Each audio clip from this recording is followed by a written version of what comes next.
Alright, so it's been a year now since Red Barrels dropped their update for the spooky season titled Program Geister, and in line with this Halloween, they dropped another Program Geister update, and we've got new storylines, which of course means new lore, and an updated Skinnerman too. This updated Skinnerman, the hallucinations and the inevitable jump scares were top tier.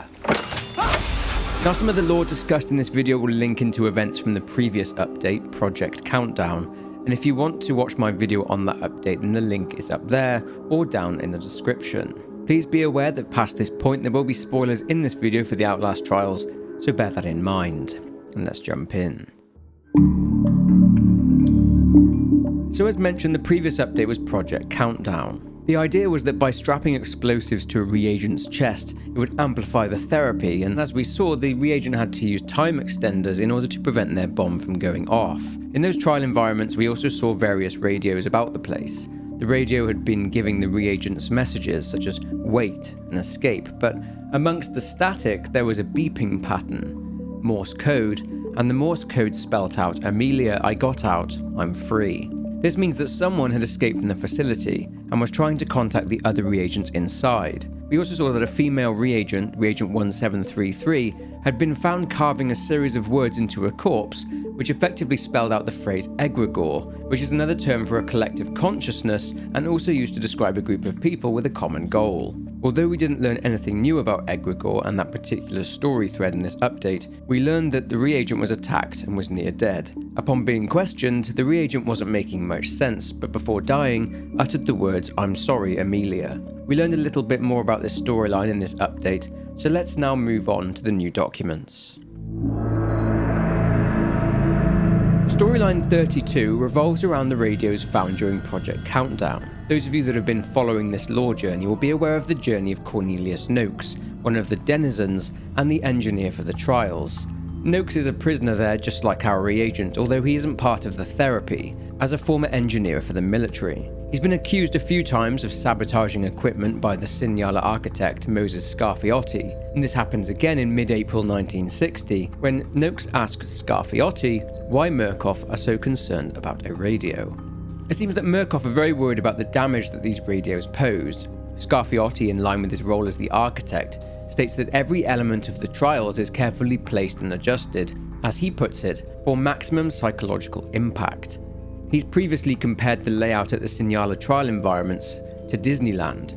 That Disneyland uses something called behavioral architecture, that no matter how rubbish life is, Disneyland is designed that when you visit, it will make you feel better. Anyway, Murkoff's security attempted to retrieve the radio, but it was learned that Noakes had already removed it himself. Scarfiotti suspected that the radio had been sabotaged, and it's revealed that Noakes had disassembled the radio and burned the recording tape, so they had no way of knowing whether or not it had actually been sabotaged. Noakes replies that he breaks these things up for the parts, and comments that he doesn't have a lot to work with there at Sinyala. Scarfiotti once again threatens Noakes, and tells him that he's not irreplaceable. Either Scarfiotti is purposely trying to break Noakes, or he's just on a power trip. Either way, it's an interesting development in the story arc of Cornelius Noakes. Storyline 33 revolves around cleanup. Now, naturally, Project Countdown, because of what it involved, was a pretty messy affair. A little earlier in the year, in January 1960, due to reagents exploding, Murkoff were having to deal with an unanticipated volume of human remains. So much so that the project managers tasked with the cleanup were requesting additional resources. They would load the biohazardous waste onto biohazard disposal shuttles. Scarfiotti would request more money for the cleanup from Alice Bradley Avianos, but she denied this request, stating that the budget is locked for the next few months. Scarfiotti says getting rid of the bodies and the waste isn't the issue. The issue is transporting it. Another issue was the rates of tuberculosis and hepatitis rising in the facility as a result. The shuttles would be nicknamed chum buckets by the Murkoff staff, and these shuttles were having to make 2 or 3 trips. Scarfiotti mentions that there's plenty of space to bury the bodies in the desert, but this conversation leaves Scarfiotti no better off, as Avianos stands firm on the budgetary restraints. A compromise was eventually found, and this was that the reagents would assist the cleanup crews by gathering human organs. Organ gathering would become a sub-project of the reagents therapy. It states that reagents are not to be allowed access to the biohazard disposal shuttles, and that reagents, and I guess staff, are to be tested for tuberculosis weekly.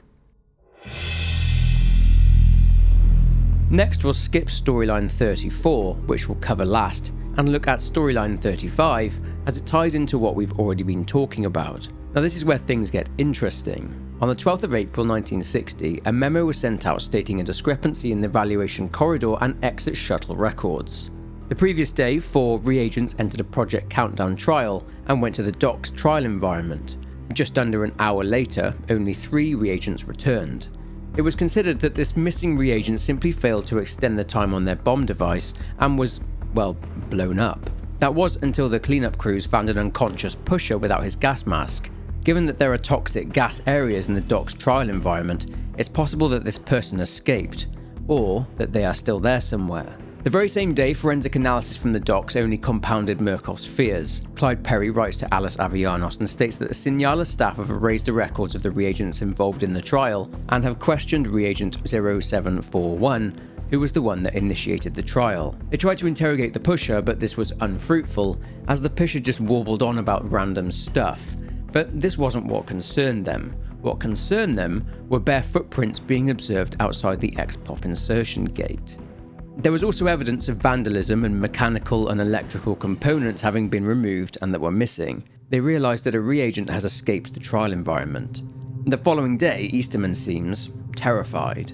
In a meeting with Avianos, she states that she's managed to contain the memo, and from the knowledge of this potential disaster reaching everyone higher up. They both agree that the Murkoff board finding out about this would be bad for them. Avianos seems to hint that there's far more going on there at Sinyala than just Project Lathe, and she puts Easterman's mind at ease by saying that he trained them, so he'll be able to know how this escaped reagent is thinking. They refer to this reagent as the lab rat. They need to find this rat before the board find out about this breach. It turns out that Scarfiotti doesn't know about the breach yet, but Easterman states that because he designed the environments, he will know about any structural weak points in the perimeter. Easterman then goes away and writes in his journal, and he reveals that he's been taking bennies or benzodrine. Benzodrine is the first name used for what are now called amphetamines.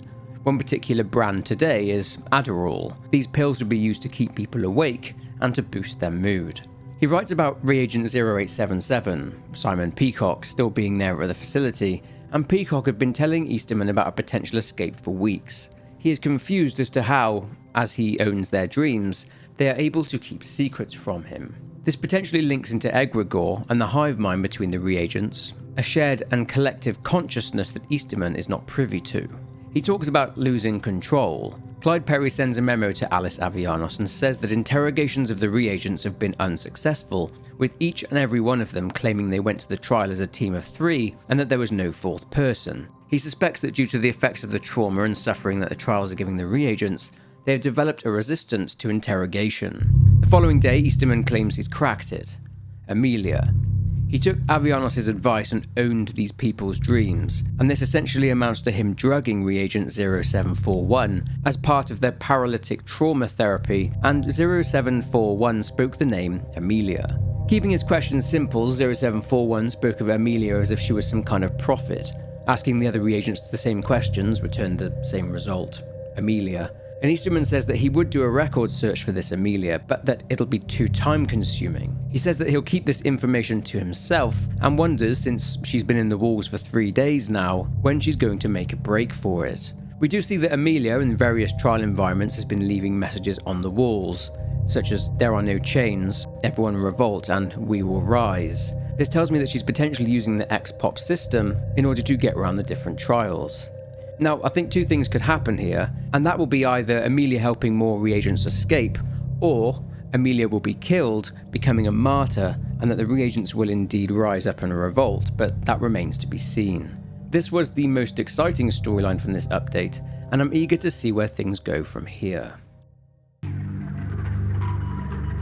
Now for the final storyline, storyline 34, We Live As We Dream, and the focus is on the CIA. On the 17th of April 1960, a conversation is taking place between Lovebirds Jameson Lawler and Alice Avianos. Alice speaks about Jameson taking a trip, but he states that he cannot as he's in Morocco, and speaks of the situation in Africa getting out of hand. He talks of new African nations, and that the CIA may need a hand from Murkoff. He's speaking about this because in the late 50s there was a growing third world movement made up of countries such as India, Indonesia, Egypt and Ghana that were not aligned with either the USSR or the US. The US were concerned that independence from Britain would see other African nations seeking their own independence and would inevitably lead to these nations developing relationships with the USSR. This led to the US government deeming any African nation wanting independence from European power to be a threat to national security.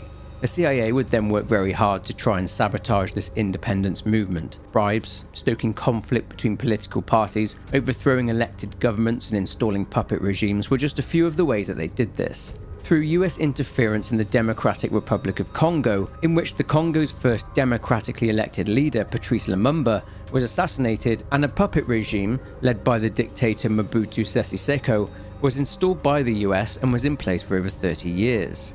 17 African nations would eventually gain their independence in 1960 in what is known as the Year of Africa. These African nations would break free of the colonialism of Belgium, France, Italy and the United Kingdom, or the British Empire. This may link into a new ending, but again that remains to be seen. Lawler then elaborates on what it is that Murkoff could help the CIA with, and he's referring to uranium mines in Morocco. In October of 1939, the then US President, Franklin Roosevelt, would be warned of a new scientific discovery, and that discovery was in regard to uranium. This letter came from two well-known scientists. One was Leo Szilard, and the other one was Albert Einstein. The letter mentions their prediction that uranium would be turned into a new and important source of energy. He warned that uranium would lead to the construction of a new type of bomb, capable of massive destruction. The letter also states that the US has very poor uranium ore and only of moderate quantity. Einstein mentions good quality ore in Canada, the former Czechoslovakia, and the Belgian Congo. He mentions Germany stopping the sale of uranium from the mines in Czechoslovakia, which then prompted concerns that uranium could fall into the hands of Nazi Germany. In 1945, after the Second World War, a French mineralogist named Jean Orcel submitted a secret report on a uranium mineral called brannerite that had been discovered in a mine in Morocco, and he encouraged France's atomic program to investigate it further. Fast forward to the early 1950s, and the US and France entered into a secret alliance in order to prospect in Morocco. However, this was revealed as a new private enterprise called Somerem, and that they were prospecting metals and minerals, and only a few people knew of the real goal: the mining of uranium. But back to Lawler. He says that this is a huge opportunity for the US to be able to outpace the Soviets. He tells Avellanos to tell Murkoff that they should expect a call from the Staatsveiligheid, which is the Dutch word for the State Security Service of Belgium. Finally, with all the law documents out of the way, we've got a new and updated Skinnerman. He was previously pretty basic in his design, but he's now even more terrifying. It seems that he has many eyes, 2 red eyes and 2 white eyes. He's missing teeth, but he also appears to have 2 faces. The hair is thinning on top, and this is consistent with the thought that the Skinnerman is the representation of how the reagents see Easterman. This is how Easterman controls their dreams, as he's in their heads as this entity, the Skinnerman. The thinning hair is a reference to him being poisoned with thallium at the Sinyala New Year's party. Overall, I really enjoyed the second Geister update because again, these jump scares were top tier. But that's it for the rundown on the lore from this Outlast Trials update. As mentioned before, I have an entire playlist of videos from the Outlast Trials where I've covered every single update since the game came out in 2023. So go and check out those if you want a deep dive into the lore from this game. Leave a like on the video if you enjoyed it and leave a comment down below with your thoughts, but for now take care and I will see you in the next one.